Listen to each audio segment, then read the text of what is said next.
కొండల సామి ఎక్కడున్నావయ్యా,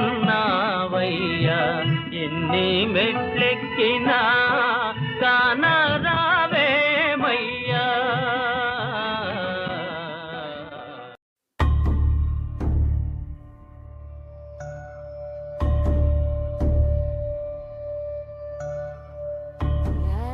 ఏమ్మా ఇంకా పడుకోలేదా?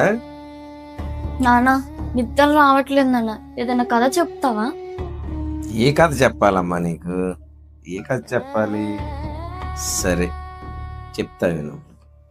అనగనగా ఒక ఊర్లో ఒక రాజు ఉండేవాడు. నానా ఈ కథ చాలా సార్లు చెప్పు, ఇంకేదైనా కథ ఉంటే చెప్పచ్చు కదా. నీకు ఏ కథ చెప్పాలమ్మా? నానా అమ్మ ఎప్పుడూ చెప్తుంది కదా, మన గ్రామ దేవత వల్లే నేను పుట్టానని. ఏదో కథ ఎందుకు నాన్న, ఆ అమ్మవారి కథే చెప్పొచ్చు కదా నాన్న. అది కథ కాదమ్మా, మా కళ్ళ ముందు జరిగిన అద్భుతం. మహిమ గల మనసున్న అమ్మవారి కథ.